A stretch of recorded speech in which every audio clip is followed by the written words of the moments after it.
जैसा कि आप तस्वीरों में देख रहे हैं, कृति भूमि न्यूज़ की टीम आपको धरातल पर हर गांव का एक रिपोर्ट कार्ड दिखा रही है। सरपंचों के माध्यम से कितना गांव में विकास किया गया, सरकार का कितना योगदान रहा, आज हम रूबरू बातचीत करेंगे। सरपंच महोदय हमारे साथ जुड़ चुके हैं। खेमराज शर्मा जी से हम बात करते हैं। गाँव में उन्होंने अपने गाँव में कितना सहयोग किया, गाँव का और सरकार का उनको कितना योगदान मिला। जी सरपंच साहब, स्वागत है आपका हमारे चैनल पर। क्या कहना चाहेंगे, कितना विकास आपने अपने माध्यम से किया, सरकार का कितना योगदान रहा? धन्यवाद जी। अपना ये देखो, सरकार की ओर से जो ग्रांट आती है उसको लगाने का पूरा प्रयास है हमारा। हम उसको लगा रहे हैं, गांव का विकास करवा रहे हैं। लेकिन हमारे जो एक समस्या है, यहाँ की बहुत बड़ी समस्या है कि अपनी पंचायत की कोई इनकम का सोर्स नहीं है, जिससे हम पूर्ण रूप से गांव का विकास नहीं करवा पाते। हम सिर्फ अपने सरकार का जो फंड आता है उसी के ऊपर निर्भर है।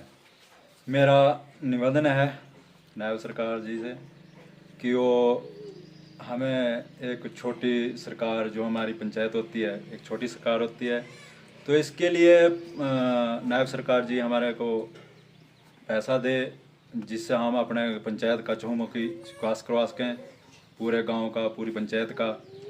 सिर्फ हम इतनी सरकार के ऊपर निर्भर है, क्योंकि यहाँ हमारे ब्लॉक मोरनी में ही शायद है ऐसा, जहाँ हमारी पूरे ब्लॉक में ही है ये समस्या, जो हम मतलब पंचायत की इनकम अपनी सोर्स कुछ नहीं है, सिर्फ सरकार के ऊपर निर्भर है हम। तो ऐसा मेरे अपना अनुरोध है कि सरकार से कि हमें पंचायतों को स्पेशली फंड कुछ ऐसा प्रावधान करें मोरनी ब्लॉक के लिए कि वो जिससे गांव का चहुमुखी विकास किया जा सके। एक बात देखने में मिलती है, जैसे गांव का सरपंच होता है, मुखिया होता है, वो गांव का चहुमुखी विकास करने की सोचता है कि चहुमुखी विकास किया जाए, हर समस्या का समाधान किया जाए। लेकिन सरकार जब सरपंचों को आदेश करती है कि जो कोई समस्या है या कोई भी परेशानी है, वो हमारे को जनसंवाद में मीटिंग होती है या कोई प्रोग्राम होता है उसमें लिखित में लेती है, तो उसके बाद उसका तुरंत एक्शन होता है या नहीं होता, उस बारे में क्या कहना चाहिए? देखो जी, हमने जनसंवाद में भी दी है एप्लीकेशन, प्रार्थना पत्र कई बार दे के आए हम, तो उनका वहीं रिपीट हमारे पास ब्लॉक में ही लेटर आ रहे हैं, वो वापस हमारे पास आ रहे हैं। तो हम जैसे वहाँ पे देते हैं तो उनके एवज में हमें तो यार राशि आए, उनकी समस्या का हल हो, हाँ तभी हल हो सकता है, तभी हमारा विकास हो सकता है। लेकिन अब तक ऐसा नहीं हुआ। यहाँ पर पानी की समस्या को लेकर भी आपने बहुत बड़ी पानी की समस्या को लेकर भी अर्जी दी होगी, तो क्या आश्वासन दिया मंत्रियों ने, कुछ नहीं, क्या प्रशासन ने किया? अभी तक उसका कोई समाधान नहीं है जी, कोई समाधान अरे पानी की इतनी ज्यादा समस्या है जी। अभी आने वाले टाइम में देखना, 1 महीने के अंदर, कि हमें पीने के लिए भी बहुत मुश्किल तरसना पड़ेगा।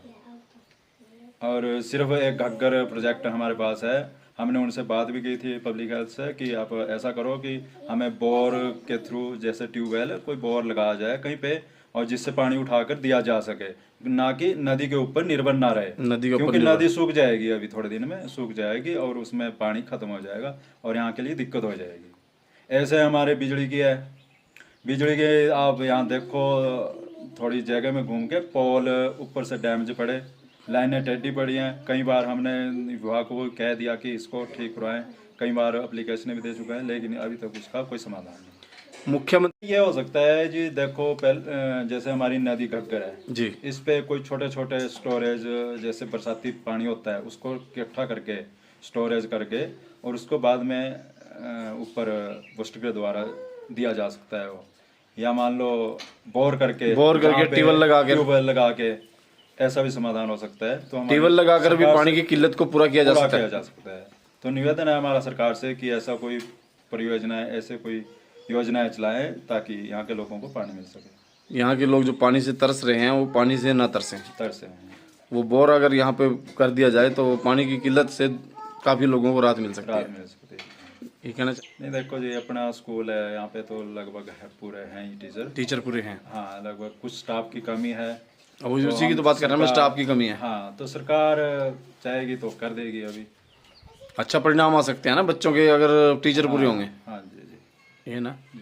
और स्वास्थ्य को लेकर आप क्या कहना चाहेंगे? जो आजकल जैसे रात बरात कोई दिक्कत आ जाती है किसी को, तो कहाँ जाना पड़ता है? मोरनी जाना पड़ता है या फिर पंचकूला? देखो जी, यहाँ से मोरनी तो वैसे दूर पड़ता है अगर सीधा देखें तो पंचकुला नज़दीक पड़ता है। कितने किलोमीटर पड़ता है पंचकूला? यहाँ से पंचकुला 30 और मोरनी भी 30 ही पड़ता है लगभग। तो रात को दिक्कत होती है कोई ऐसी जगह पे जैसे थापड़ी में या कहीं पे भी आसपास आपके देखो, एक अगर तो पीएससी सेंटर बन जाए? मेन रोड से मानने तो मेन रोड से तो चलो सुविधा है।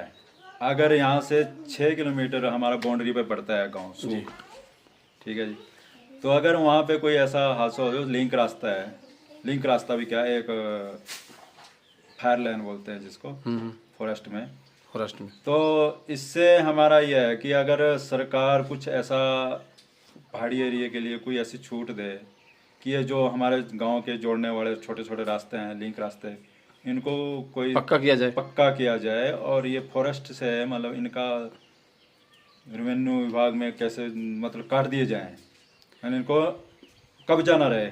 कब्जा क्या मतलब दिक्कत क्या आती है? अगर यहाँ पे अगर हम दिक्कत क्या आती है? दिक्कत ही आती है अगर हम काम करना चाहते हैं इस रास्ते पे, तो फॉरेस्ट विभाग खड़ा हो जाता है कि हमारी लैंड है जी जी जी, और ये आप इस पे काम नहीं कर सकते, तो इसमें हम सुधार नहीं कर सकते।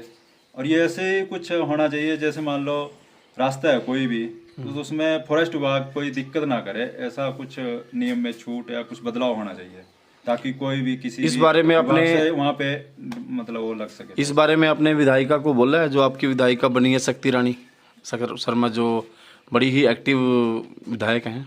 विधायक जी से अभी नए नए बने हैं जी, अभी हमारी मुलाकात तो वैसे हो गई है ऐसे पर्सनल, लेकिन इस मुद्दे पे अभी जो हमारी समस्या हैं उनके बारे में अभी तक नहीं बात हो पाई, लेकिन हमारी कोशिश है कि हम एक पूरा संगठन मोरनी का जो एक दिन बैठ के इन समस्याओं को रखेंगे।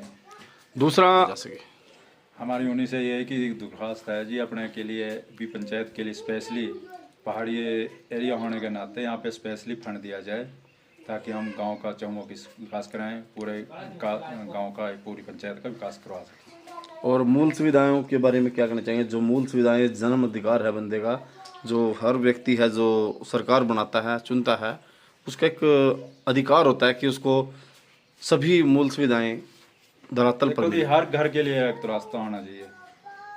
यहाँ पे छोटी छोटी ढाणियाँ हैं, आप देख ही रहो, बड़ा गांव तो कोई है नहीं, मतलब चाहे कोई घर कहीं भी है उसको रास्ता, पानी और बिजली, ये 3 चीज़ें उसको ज़रूरी है इस टाइम में, तो ये होना ज़रूरी, बहुत ज़रूरी है।